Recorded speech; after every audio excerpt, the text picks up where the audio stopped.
যাব এই বেঞ্চের উপরে হাইকোর্টের উপরে বাইন্ডিং না, that has not been decided. যে পিটিশনটা মিস্টার মহসিন ফাইল করেছিলেন alleging all illegalities and corrupt practices by professor Yunus as head of the government of the interim government, সেটা আমাদের বক্তব্য, আমাদের সাবমিশনটা গতদিনই শুনেছিলেন। আজকে অ্যাটর্নি জেনারেল অ্যাপিয়ার করছে, উনি বলেছেন এই পিটিশনটা অপোজ করেছেন অ্যান্ড ফাইনালি উনি বলছেন যে এই পিটিশনটা মেনটেনেবল না, কাজেই এটা রিজেক্ট হওয়া উচিত। সেটা তার উত্তরে আমরা বলেছি যে না, আগের যে পিটিশন উনি মহসিন রশিদ আরেকটা পিটিশন করেছিলেন আর্টিকেল 106 অফ দি কনস্টিটিউশনের আওতায়, ওই রেফারেন্সের পিটিশনটা, সেইটা ডিসাইড হয়ে থাকলেও সেখানে কোনো রুল ইস্যু হয়নি, অ্যাপিলেট ডিভিশনে কোনো লিভ গ্রান্ট করেন নাই, কাজে ওই অর্ডারটা এখানে বাইন্ডিং না, এই বেঞ্চের উপরে হাইকোর্টের উপরে বাইন্ডিং না, that has not been decided.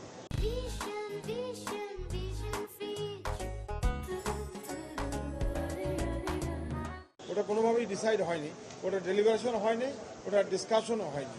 কাজেই আমরা বলবো যে এটা এখানে টোটাল অন্য প্লেয়ার নিয়ে আসছে। আমরা একটা ইনকোয়ারি কমিশন অ্যাক্টের আওতায় একটা ইনকোয়ারি কমিশন চেয়েছিলাম, যে যেসব অন্যায় কাজগুলো হয়েছে, যেসব মব হয়েছে, ভাঙচুর হয়েছে, ইলিগাল কাজ করেছে, কারাপ্ট প্র্যাকটিস হয়েছে, এর উপর একটা ইনকোয়ারি কমিশন করার জন্য।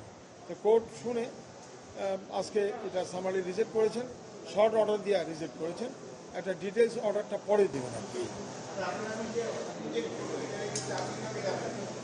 যাব, অফকোর্স যাব, এটা ফুল অর্ডারটা পেলে আমরা তখন যাব।